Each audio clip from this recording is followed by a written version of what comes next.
Hello and welcome to a new episode of Talking Snooker with Phil Haig and Nick Metcalf. Once again, talking about the game we all love. Yes, we are. Hello, everybody. It's been a great few days of snooker. Actually, I really enjoyed the last few days. So let's get straight into it, shall we? Let's get straight into it, Phil. It's been absolutely brilliant. I tell you one man that's enjoyed it, of course, Shaun Murphy, the new British Open champion. And we're just saying it's a time for the big beast because just before we came on air, and we can tell you we are speaking here on a Tuesday lunchtime to put you in the picture, Neil Robertson has made his 1000th career century. So we'll come to that later on in the episode. But yeah, first to Murphy, beat McGill 10-7 in the final. I mean, good one from Anthony. Mm. Top week for him. I think I used the word worried about him in recent weeks. I'm not so worried now. That's a very, very good run from him. But Murphy, yeah, 13th ranking event for him, the top 10 of all time ranking event winners. That's kind of where he should be. And I think I saw a line, maybe from Phil Yates actually, that every one of his ranking events is different. And that's a characteristic of his career. He's not really a big multiple. Of course, he put a very important multiple one on the board this year with the Masters, but he's won so much. He's won a myriad of events, and that suits him. That suits him somehow. And this is one of his best victories. Yeah, it's a great tournament now, isn't it? Back on the calendar. It's one of the highlights of the season, really, with the unique way it's drawn out, the FA Cup style, and that FA Cup style has not been very kind to Murphy. Not just in this Oh, one, but in the previous editions. He's had some stinkers early on, and same again here. But what a run to the final, and then really tested. Obviously, he was favourite going in against McGill, but really tested. I thought it was a brilliant match. Actually, had a bit of everything. Really, there were mistakes, but that makes things interesting. Um, and and Sean just like powered on at the end, didn't he? It was so level pegging all the way through until right at the end, and I suppose that's what the top players do. yeah, it's a monumental day of sport, and I can't pretend there wasn't an element of Ryder Cup focusing for me. So I thought you'll be filling in some of the gaps. But listen, I caught up with it, as much as I could throughout the day, and you painted a good picture there. It was close until that end part. Sean did kind of what champions do, power into the line. But I mean, 4-4 after the first session, good standard. Breaks of 101, 132, 78, and 112 for Murphy. Very good standard. Breaks of 68. 78 and 109 from McGill. Then it carried on sort of that vein. First four frames of the evening shared for 6-6. McGill went 7-6 up. Then, as you suggested, Murphy really playing well. Breaks of 76, 72 and 66 to go 9-7 up. And he then sealed the deal. I mean, let's clear up a couple of matters. By the way, we're hoping this is going to be a pacey episode, aren't we? I'll be honest, we've both got work situations. We're not going to be long. We're going to try and keep it to a good pace. So let's see how we get on. So let's come to the McGill reaction. No problem for me. No problem at all. In fact, Phil, I'm saying he did Snooker a favour. I texted you last night. I say it was a perfect scenario for me. Not only was I making a point I wanted to make, but I was naming a load of TV shows from 40, 50 years ago in the process. And I'm thinking, this isn't the generation game. It's not Bullseye with Jim Bowen. It's not Bob's Full House. You might be a bit young for Bob's Full House. Or name that tune with Lionel Blair. You're going home empty-handed. You've had a great day. You've had a great week, but it's not your night. Nah, it's top level elite sport. McGill was gutted. No problem for me. Showed us all how gutted he was. I think rather than barracking him, I'm saying we should thank him. Yeah, I didn't have a problem at all with it. I mean, it's just sort of Twitter nonsense. This, I mean, the first thing he said, I've got it written here. The first thing he said to Rob Walker's question was, Uh, I just want to congratulate Sean. I think he deserved it. He played the better snooker, so no complaints. And people having to go at him for not being sort of gracious enough. Like, I think the expectations on players is just absurd sometimes. He said, I mean, what's wrong with those words? He's not just said it in a cheerful enough tone. He's not meant to be cheerful. He's just lost. Yeah, I'm not sure when or why it became sort of expected of sports people to act like diplomats. I get the point. They're meant to be like role models for kids to an extent, but I think that's more like don't be an appalling person, don't go out committing crimes and stuff. You don't have to sort of be an emotionless, yeah, act like a politician almost. It's I think the expectations of people of these guys is just bizarre. especially when, like I said there, he said everything that you would expect of him. He's just not sort of done it with a big beaming grin on his face. Because why would he? He's just lost. So yeah, no problem for me. Absolutely fine. And people can obviously like what they like. You don't have to love what he said or how he said it, but I think people having a go at him for it is absurd. I mean, it's more gracious than we've been after a couple of editions. I say we, I, of course, usually after the Tony Mio. And this is a bit more important than that. I mean, no, we are pretty gracious. That's not fair to us. But yeah, no problem for me at all. McGill, it's been mysterious to me, and I'm sure many snooker people. This guy has great runs at the Crucible. He looks the part. He's a top match player. Just no, I'm not going to go tough cookie. That's my last. I need a tough cookie jar, Phil. Never mind a swear jar, a tough cookie jar. He's a tough cookie. He had a brilliant run. Let's hope it leads to more for him. We know how this cliche, he's playing well in practice. You hear it about a lot of players. You hear it about him a lot. John Higgins would often say this. I've heard it from Manus a few times. He's seen him play looking good. To manifest it and to see it on the match table was great to see. But Murphy, yeah, I mean, hats off. I mean, this is, really good stuff from Shaun. 13th ranking event. He's had some year, hasn't he, Phil? Winning the Masters, then this. Not sure about the ITV Grand Slam. I mean, that's supposed to be a joke in the press room, that kind. I'm not sure that should be brought in. I mean, credit to Messrs Walker and Douglas for keeping a straight face with that one. I'm not sure that's going to go on Shaun's CV anytime soon, but the tournament victory certainly will. I mean, a really good effort. And what a run. I mean, plug for me, I just written the new Sporting Live column, and we say that FA Cup style format so often, it's become a cliche now, but didn't it come into its own? I mean, the guys he had to be superstars all the way. It was, what was the order now? I think it was Robertson, Trump, Selby, with a Mitchell man thrown in there, Anna McGinn in the final, and a couple of tougher earlier ones. I mean, goodness me. I mean, he did it the hard way in a big way.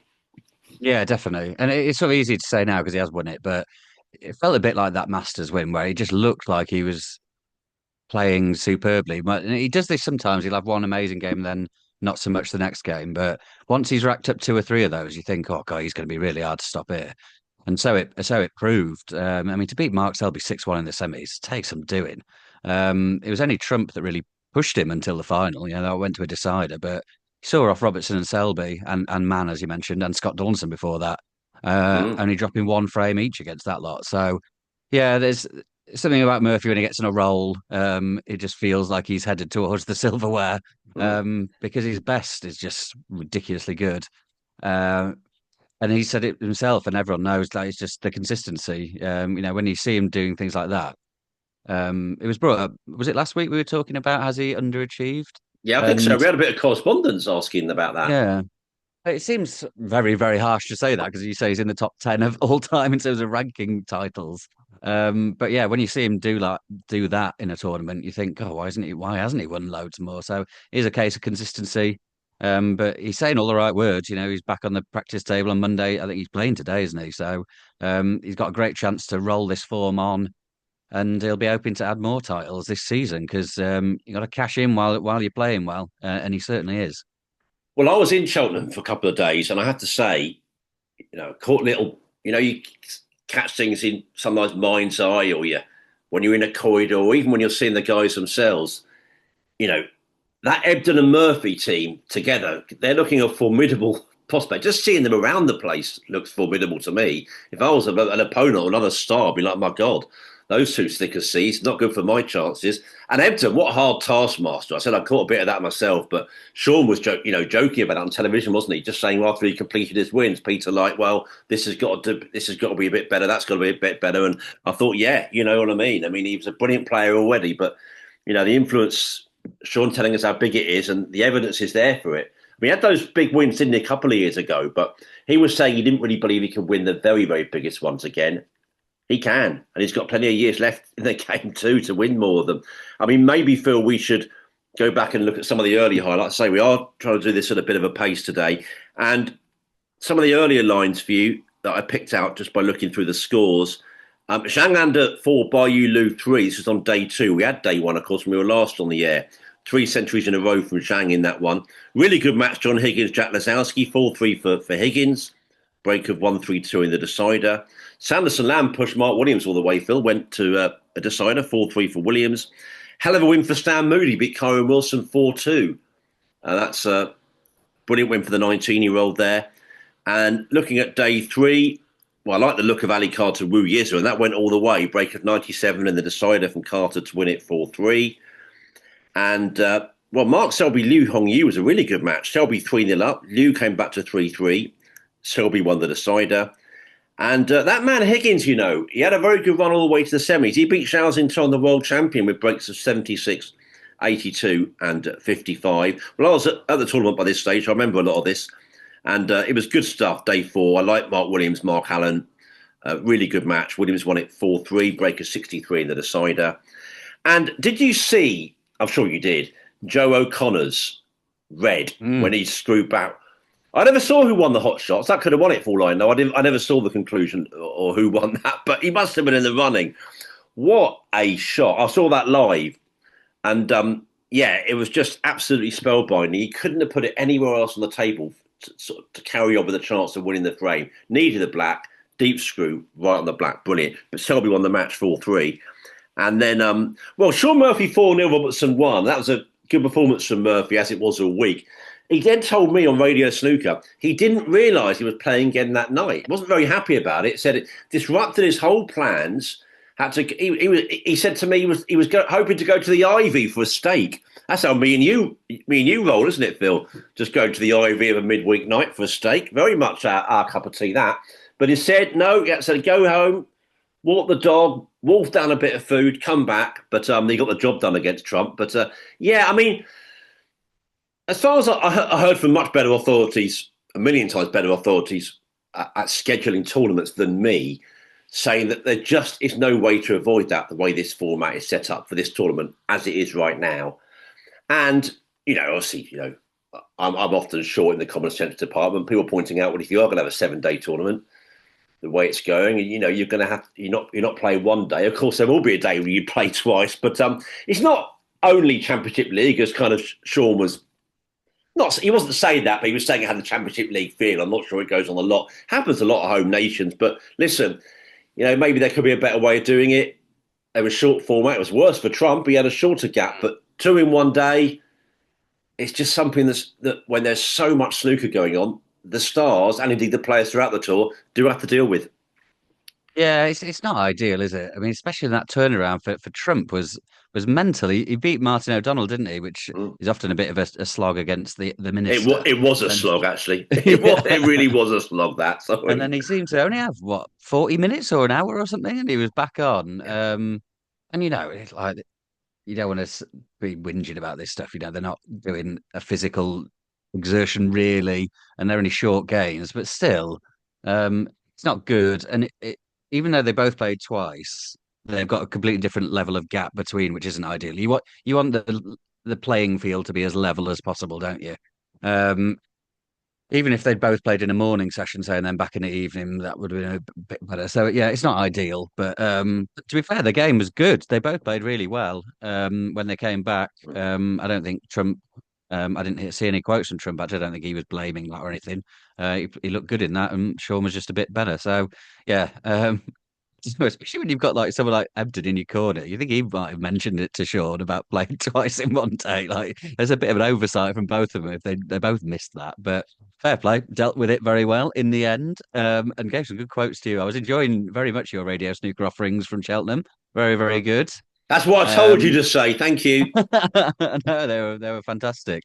And yeah, Higgins was an interesting person in this tournament because that game against Lesowski, which was a great early round, he looked all over the shop at the start because he'd been talking about taking a break, hadn't he, when he was in Wuhan, I think, and he was saying he's going to have a month off, and he just hasn't because he went and played that Xi'an qualifier, was it, when he lost to Pullen, and he played all the British, and now he's playing Pullen again today in the international, so he's not having this break at all, and it looked like he probably needed it right at the start of that game against Lesowski, but he won it. Lesowski sort of looked very unpredictable. I think that the shortcomings in Jack's game about sort of concentration and application and shot choice, etc., looked sort of as concerning as ever if you're a Jack Lasowski fan. I mean, Stephen Hendry had some comments afterwards just saying he's not a competitor, which is pretty strong when you're talking about elite level sport.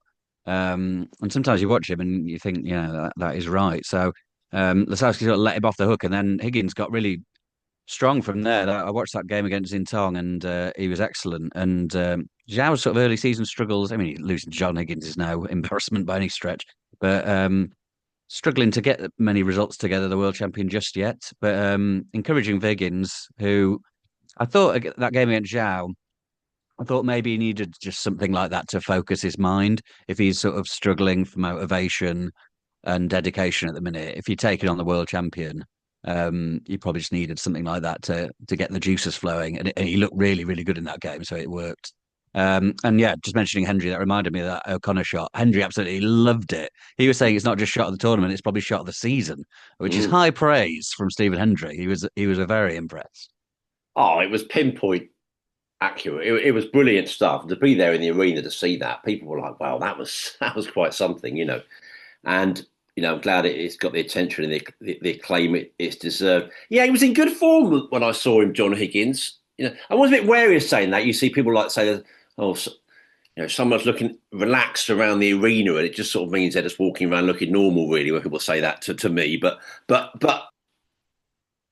you know, I did think he was a good form. We're having a good old laugh about the racing, some of the characters he knows from that game, and some of the trips that his family had made to Cheltenham for the racing, and and a good old laugh. And I think he probably just thought about taking a break, and then maybe think, "So I'm playing a bit better. I won't." It's probably as simple as that, but that's the way it goes. And let's move on to the last 16, Phil. And Mark Selby had another win. He beat Chambing U 4-0. It was Mitchell Mann 4, Barry Hawkins 2. Cracking win for Mitchell Mann there, Phil. Break of 84 to seal victory in that one. Louis Heathcote 4, Liam Davis 2.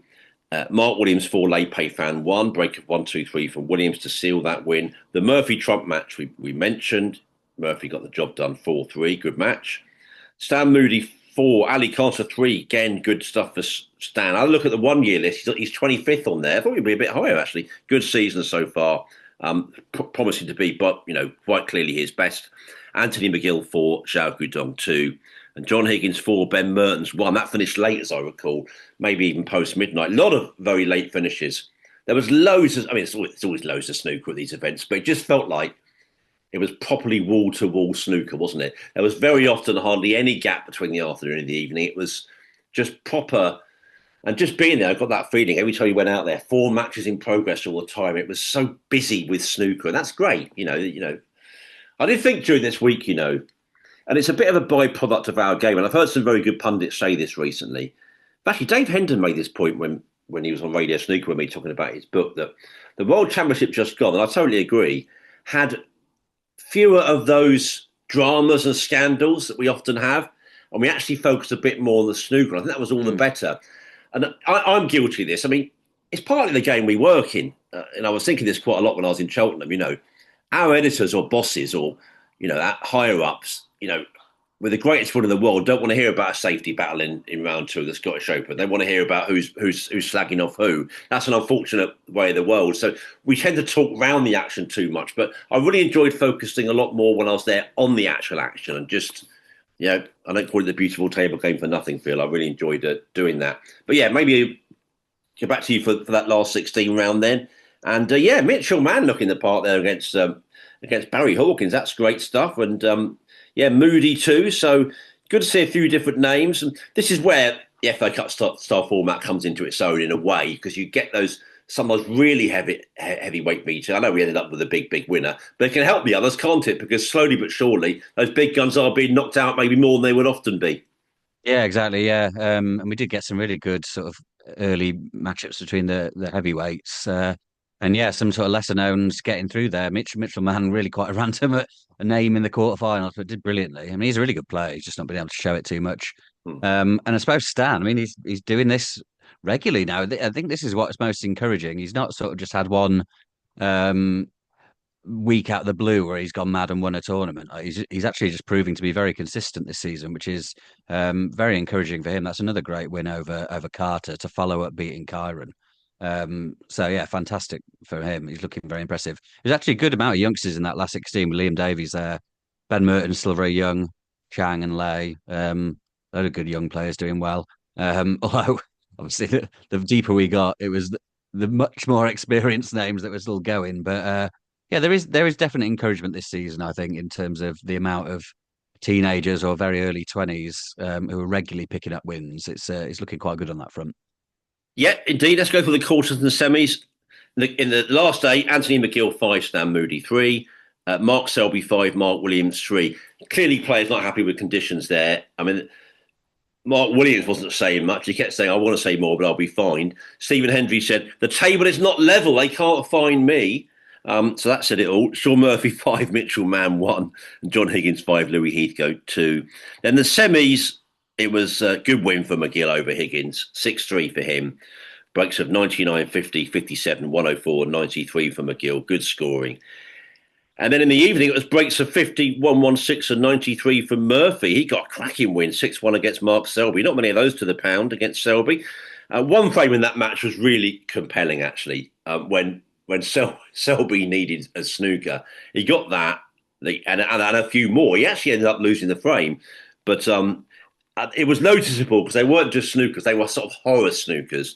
And sort of Murphy responded afterwards by saying, he doesn't just snooker you, he tortures you. He's been doing this since we were 10, and there we go. But that was a really interesting thing to watch. See him just in putting Shaun in horrible situations time and time again. But Shaun got the job done very well. But yeah, conditions again. I mean, table not level, players not happy. Bit of a theme. At times they play very well the tables, but has to say Brentwood, Cheltenham. It's a continuing theme early on in this UK part of the season. Yeah, there've been one or two. It's not all the time or anything, but yeah, I mean the table not being level is concerning, isn't it? Usually it's sort of down to atmospherics and stuff that you can't really do too much about. But if it's not level, that's pretty poor. There's certainly some shots that were like rolling away, just a little bit in tiny fractions, but obviously the level that these guys play at it makes all the difference. So yeah, it's good that Hendry can say it or pundits can say it because players are quite concerned about saying things on that front because they don't want to get fined all the time. Which is not a great situation to be in. I know you can't just be coming out slagging off everyone all the time, but I think you can make a comment about the conditions you're playing in without you shouldn't be fearing penalties all the time. So it's not ideal that, but well done for Hendry to saying it instead. Yeah, that 6-1 game was interesting. I mean, Shaun obviously played really well, but it didn't really feel like a 6-1 game, I don't think. There were some quite Mm. tight frames in there.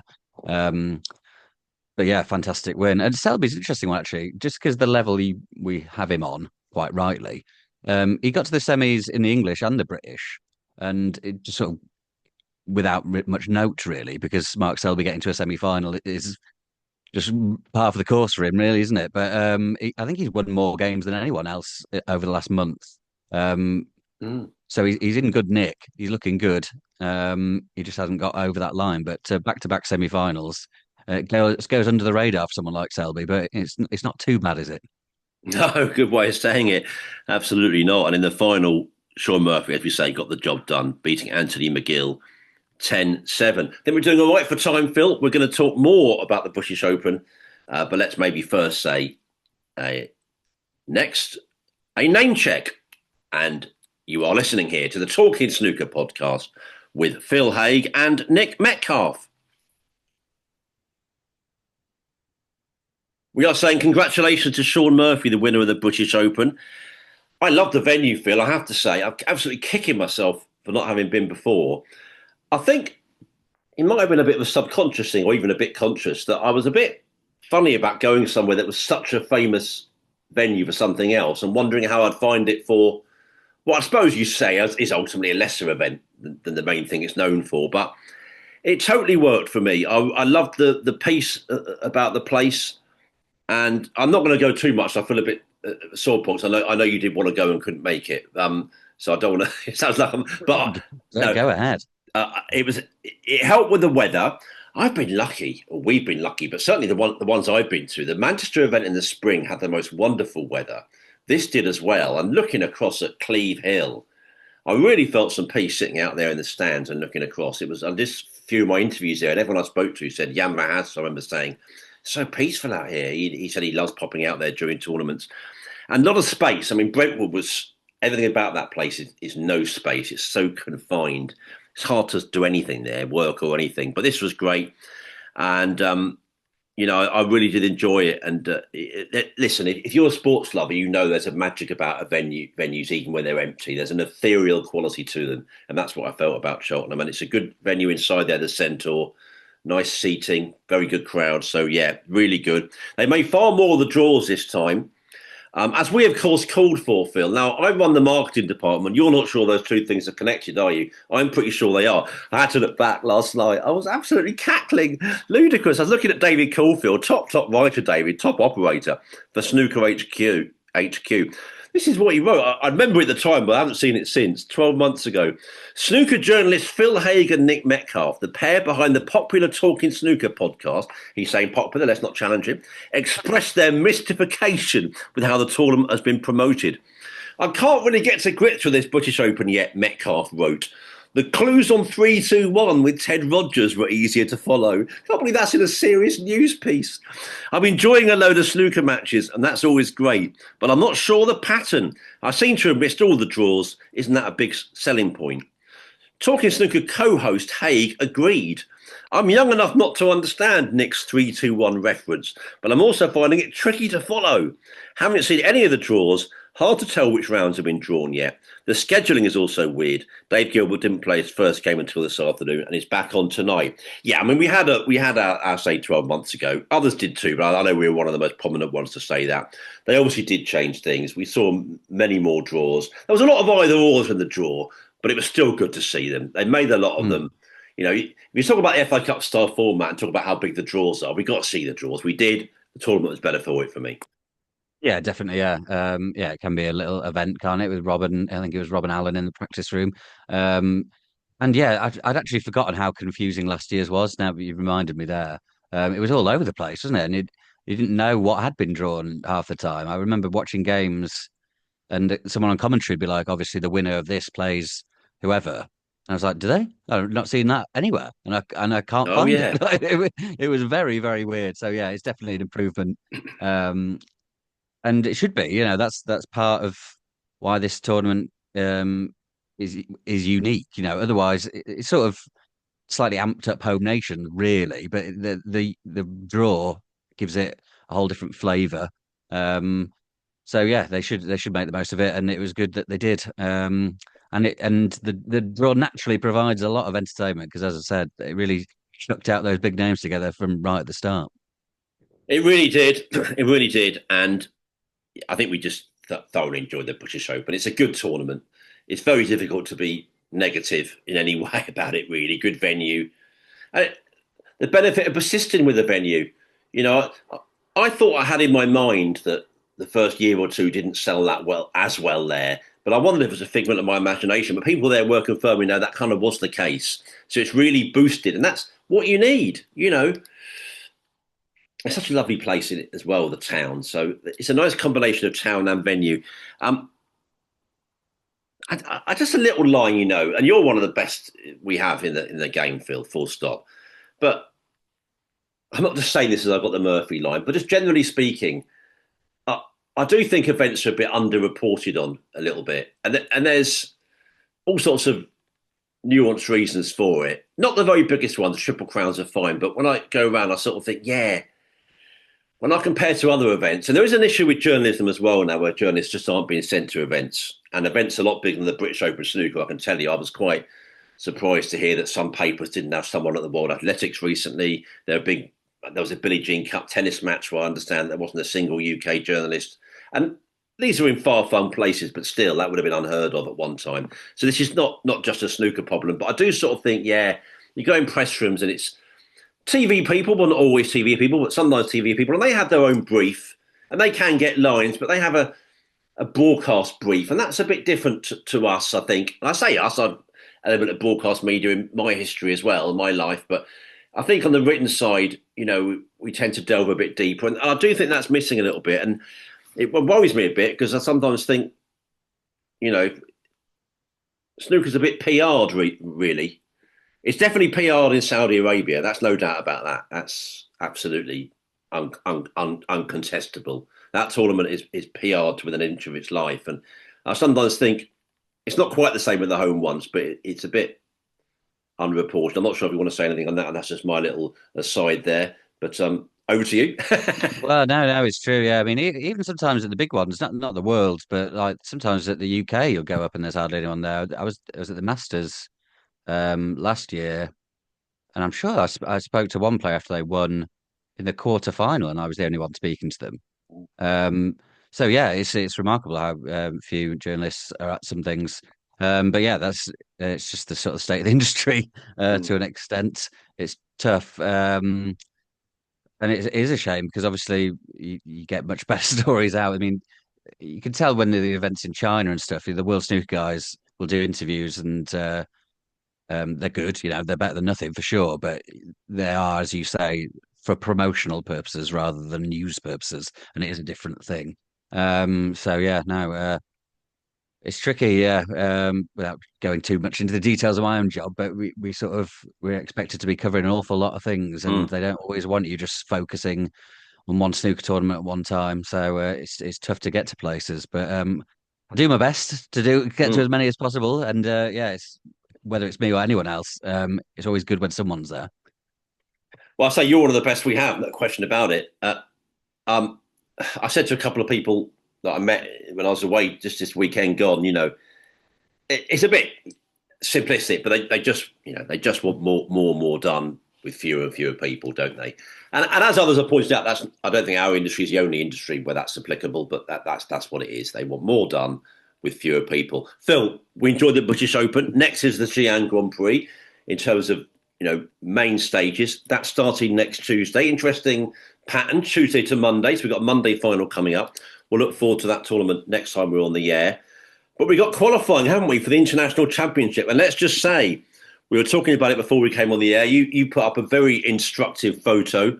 Um, Pictures still tell 1,000 words, don't they? Around about there. About that, yeah. That'll save you writing a grand of words there. That picture of Neil Robertson celebrating. You've got to have a look at it on Neil's well, Neil, I'm sure Neil will put it on his Twitter feed at one time, but you certainly have Phil with Neil arms in the air and then one punter uh, taking a photo. It's not ideal, is it? Let's sort of be a bit serious. It's one of those things. Talk about things being not reported on. This is not quite the same thing, but maybe it's in the same ballpark. It's low key. It's you can't help what it's done, and others have done it recently as well. So it's not like if this was like the Ronnie thing, the first one, it would be really really bad. But other players have done it now, and it's not becoming commonplace, nothing like it. But it's less newsworthy than the ones that have gone before, obviously. But great for Neil. What an achievement! He's done it against Uma Dickmay, hasn't he, on this Tuesday morning? And you know, I can't get my head around it. I tried to in recent days. A thousand centuries. You think about it too much, it hurts your head. The idea of getting to 100 is just mind blowing. 1,000. I sometimes think, oh no, they mean 100 hundreds, don't they? No, they don't. They do mean 1,000. It's just amazing, isn't it? Yeah, incredible. Yeah, and nearly got more than that. Actually, threatened in a couple of frames before that. Then he knocked it in to go 5-1 up, I think. And then he made a 99 in the frame after that. He's just a machine when he's going, and he was going there. Yeah, it's a shame. There was one guy who I guess was just a player's guest, because it was behind closed doors, but earlier in the match, McGill was sat there watching for a bit, and I saw a couple of other pros sort of hanging around, so hoping to see a bit of history. But it was just that one guy there when it happened. And Neil did a sort of jokey, big arms in the air celebration just in front of that one blow, which was funny. Yeah, it's a shame, and sometimes they do let people into qualifiers, but I guess just not enough people turn up to make it worthwhile for them. That's why they don't. There's a load of big names in action this week, so I'm sure some people would have gone, but there we go. Yeah, it's a shame that's where it happened, but I don't think he'll be too disappointed to get over the line. Another bit of history, only the fourth player to do it. What an achievement. So, yeah, congratulations to Neil. Well, our mate Bobby Francis might well have tried to make it for one. And I can see a bit of animal magic with Johnny Morris there in the background, Phil. That's one for They the did just teenagers. arrive, yeah. Someone's just been scampering around there. Phil, we're pushed for time, but there's always time for the video pointer. Let's go to it. John Higgins leading Liam Pullen 3-1, I can see. Wan Sejun's ahead 5-1 against Julian Leclerc. It's 2-2 between Long Zhihang and Jiang Jun. Zhu Se is 3-1 up on Sahil Nayar. And you mentioned Robert Milkins. He's losing 3-1 to Wang Yuchen. And it's 3-2 ahead for Si Juai against Sunny Carney. These matches are, of course, taking place as we record. You will see all the scores. I'm looking at the snooker.org. Back working again, thank goodness. And also on the official WST website. So congratulations to Neil Robertson. That's the big line then from here, along with reflecting on that terrific Shaun Murphy British Open win. Neil Robertson has made it to 1,000 centuries in his career. So it was time well for talking snooker anyway. Very good of him. Things are things are often timed terribly, aren't they? You know, Ronnie will definitely play in this one 10 minutes later. Ronnie O'Sullivan has pulled out of the... Oh, no, bloody hell. Here's a snooker newsline for you, Phil, as we move on towards the end part of this episode.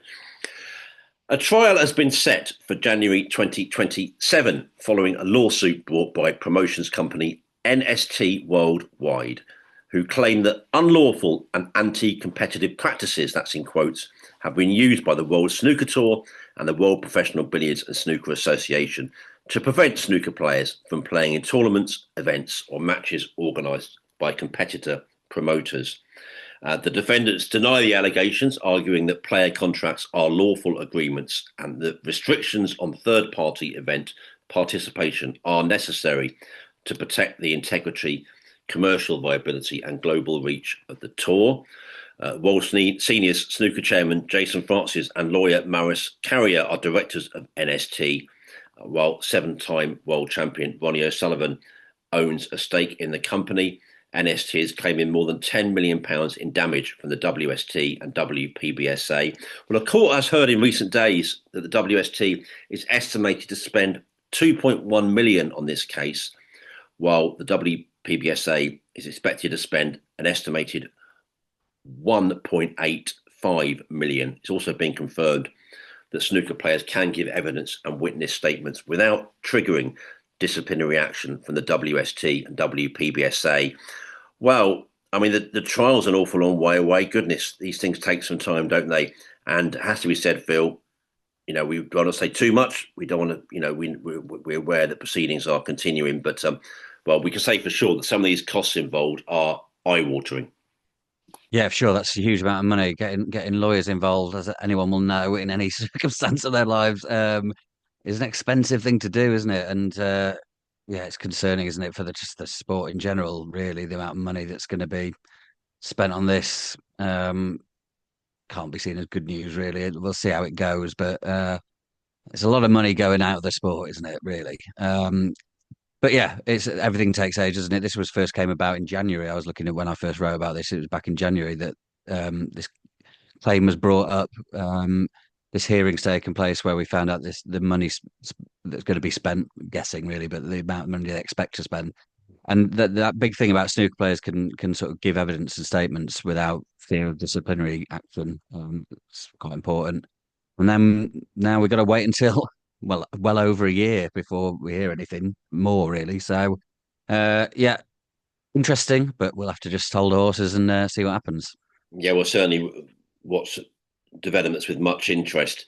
We should say another friend of the podcast, aren't they all, Phil? Peter Lyons has won the second WPBSA Q Tour Europe event of the season in Vienna, beating Peter Devlin 4-3. Lyons Senior said, "I'm really pleased. I thought my days of winning tournaments had gone, but I've been practicing hard lately and I'm glad it's paid off." He also won two earlier matches in deciding frames too, Peter, and said, "It shows I've still got a little bit of bottle." Well, a little bit of bottle took him over the line. We're pleased for Peter, aren't we? Proper, you know, grafter on the tour. Been around for many decades. He's put a few trophies and a couple of seniors ones as well, hasn't he? So he's racking up a few wins in the sort of later part of his career. He's still got it. Yeah, for sure. 55 years old. Yeah, still still going strong, and I think that puts him in the UK Championship as well The in the qualifiers, yeah. qualifying round. So yeah, he'll enjoy that chance to um, go and play in York in his home county, perhaps if he can get through there. So yeah, no, congratulations. And Peter Devlin in the final as well. He slogs away on the amateur circuit, trying to get back on. It's not easy, isn't it? It's expensive traveling around playing these events. So yeah, congratulations to both of those two. Indeed. Now, we're almost okay for time. Got about 5 more minutes, I would say, Phil. Let's move on to any other business. I mean, you've been busy as you always are. Um, this is a hell of a line I've written down here. Kyron Wilson not happy with Chris Wakeling's sausage competition comments. I mean, bloody hell. That's ridiculous. This is over the Kyron Wilson Shaun Murphy rest debate, of course. Saying to Chris, be careful. Well, I saw that on print. I thought that's a bit sort of mob boss, isn't it? Very, very Tony Soprano, that. Be careful. Actually, to be honest, I didn't think Kyron's comments were that great. I said this to you off the air in a text, and I'll say it to you on the air because I think Kyron's a great guy, terrific guy. But I didn't think this was his finest hour, talking about Chris being new to the top of the game. And I didn't think it was brilliant, really. And it's actually a prime example, I think, of something that's almost for me next to nothing. It's come from next to nothing and it's become something, which we love in our game, of course, but it's a kind of can't have the feeling it's kind of something odd about it. But yeah, Kyron not taking happily, Phil. No, he wasn't impressed really. He'd seen that interview that I did with Chris somewhere online, and he wanted his say back. And yeah, I think he sort of fell into his own the trap he was trying to tell Chris about, really. I think he was sort of saying that you've got to be careful with the context you say things because he wasn't sure if how seriously Chris was speaking, or if he was joking a bit, or he was being deadly serious. It was hard to tell. He said so. You just be careful with what you say to the press. And I think maybe some people have read his comments and not taken them that well either. So, yeah, that happens. But I mean, Chris's comments were sort of I mean, I spoke to him. I had the conversation with him, and I wasn't even sure if he was joking or not because they were quite extreme, really, saying it's pathetic and they should grow up. So I thought he probably was joking, but then the fact he hadn't spoken to Karen about it suggested maybe he wasn't joking. So it was all quite a unusual spat, as you said, out of nowhere, because I'm not sure why that was even came up in the first place. Really, well, it was because they were playing at the British, but why it became that little back and forth was unusual. But yeah, as you say. For us, it's great in our game. So I was happy to write them up. And it'll be interesting when they next play, if it's all water under the bridge or not. We'll see. Indeed, yeah. Well, my radio snooker service, and I mentioned that Shaun Murphy interview, which caused a bit of a stir that day. He told me about his surprise at playing twice in one day. Also had a chat with Joe Perry on life after his playing career. And he talks about Neil Robertson, Joe, as well, who, of course, he mentors now. Neil, of course, winning big recently in Saudi Arabia, right back to the top of the game. Had a lovely chat with Jan Bahas. I mentioned talking with Jan earlier. He reflected on retiring as a referee and saying how much the tributes have meant to him, really moved him in recent weeks since that announcement was made.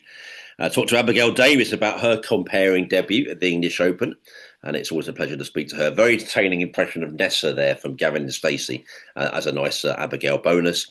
And Phil Yates, who has pretty much seen and witnessed it all in the game, but even he's shaking his head, this. Well, he says it might be a statistical anomaly. We don't know. This amazing run of maximums in this season. And that's the main topic of my new Sporting Live column, which is live now on that website. And I'll plug it across my social media outlets. I've written about the run of maximums as well, along with my views on Shaun Murphy's British Open win. And that Matchroom documentary, we may well take some of your views on that a future time. I've said one thing, Phil. It's done one thing, okay? It's united snooker. Even the podcasts are in agreement. We're never in agreement with each other. That's as rare as hen's teeth. It's like seeing Halley's Comet, Phil. That's how rare it is. We're all singing for the same hymn sheet. Good documentary. Very, very entertaining documentary. Compelling at times. For this sport, could hardly have been a worse advert. Yeah. It was interesting listening to everyone else talking on that, and yeah, all come to the same conclusion. It was best disappointing, and at worst, I think Dave Hendon called it a disaster for snooker.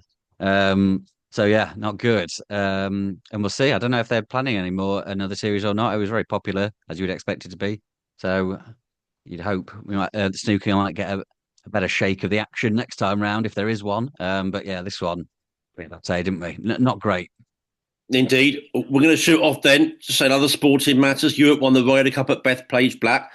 At times a pretty ugly Ryder Cup, if we're honest. It looked like being a cakewalk at one time for Luke Donald's team. It got a lot closer later on, but they got the job done. England won the Women's Rugby World Cup field. 82,000 people at the game at Twickenham and nearly 6 million viewers watching it on the BBC. A fitting climax to a memorable few months of top-level women's sport, which I know will have inspired countless people and which I certainly found at times very moving. Manchester United continue to go great guns, Phil. They're absolutely brilliant, United. I can't get enough of watching them. They're great stuff. I'm more of a snooker fan anyway. Got to say, Phil, before we go, I went to Cheltenham, enjoyed it. I then went to Lincoln, my first ever visit for Lincoln, which seems absurd at my age. But I thoroughly enjoyed it. What a top city. Now, I was telling you, this is genuinely what happened. Because I'm obviously very lazy and love lying around, I often get a late checkout. I usually like to do it without paying because it was a couple of hours. They said, "Oh, it's a tenner." I said, "Oh, I'll pay a tenner." They wanted cash, and I got all the way back to my hotel, the most aptly named road in the world, Steep Hill. Yeah, bloody hell! Right up to the top. I thought, "Oh, I didn't get the money out. Damn it!" Go back down to the National Westminster. Other banks are available. Got the tenner out. Walked back, and I honestly, out of mind's eye, and I've walked past this bit of Lincoln a lot of time. I was assigned for a snooker club. I thought, I've got to go in there. Haven't got that long to my train, but I got long enough. Went in there. Lincoln Snooker Club. What a lovely place. Stephen Hallworth was in there with Ollie Lines, but I feel a bit guilty. Stephen told me later they were playing a decider in a money match, so maybe I shouldn't have bounded down. Oh, hello, But it was a lovely club. What a setup! Pristine tables in there, some fabulous memorabilia on the wall. And I've got to put one thing up actually. I'm sure Stephen won't mind. He'll be happy. He's got 4 147s in there. Wow. And as a list, I tell you what, a list of pros, and you can see it on the wall as well. And Stephen was saying to me they've got rid of some of the stuff lately, but there's still a lot of brilliant stuff left. Some of the stars that have been in there, it really is special. Ali Carter's got an exhibition there coming up soon, actually, in the middle of October. So that was brilliant. That was a nice little bonus, and just shows there are these great clubs. And I tell you what, you often have to go to some have to go to industrial estates or places outside town. Not a bit of it. This Lincoln Club, right in the middle of the city. It reminded me of the old Stonebow Centre when I played at York decades ago now at York University. That was right in the middle. This reminded me of that Lincoln Club right in the middle of there. So that was great. Should we go, Phil? I think we should. I don't think there's any. I'll go to the video printer. I'm not sure anything much has changed there since we last spoke to you. Looks like the same scores. Neil Robertson, of course, has created the headlines 1,000 centuries. Is that 1,000 more than you? I think it is, isn't it? Yeah, it is, and I think that will remain so. Yeah. My last bit of any of the business, we mentioned it before. Chatting to Dave Hendon at Sheffield Central Library tomorrow, Wednesday, the 1st of October at 6 o'clock. If anyone's about, come along and see. It's free. I think you do need to get a ticket online, although I'm sure they'll let you in if you don't. But yeah, come along if you're about. Very much so. And I know our friend Gary Moss is going, various other people as well that I know that I've seen on forums are going. So I'm sure we're going to get a good crowd for that. Enjoy it. I know you'll be asking some great questions. Of course, Dave's book now is available, isn't it? And saw a few copies of it at Cheltenham, actually. So a lot of people, enjoying, no doubt, the prospect of reading it and indeed enjoying reading it. Shaun Murphy was talking about it as well, that he was looking forward to reading it. So everyone in the snooker world enjoying Pots of Gold from David Hendon. And we've enjoyed speaking to the listeners here, Phil. And we about 3 minutes after, that's okay. I think we've done about 50 minutes. That's pretty good, isn't it? Anything under an hour for talking snooker, it almost comes under the bite-sized category. I salute you and say see you next time, sir. Yeah, pleasure as always. Thanks for listening. We'll speak to you very soon. Back soon, we'll be previewing Xi'an, among other matters. And keep enjoying your snooker out there. Qualifying, of course, in the next few days is underway. For now, then, from your old friends, Phil Haigh and Nick Metcalf, cheerio.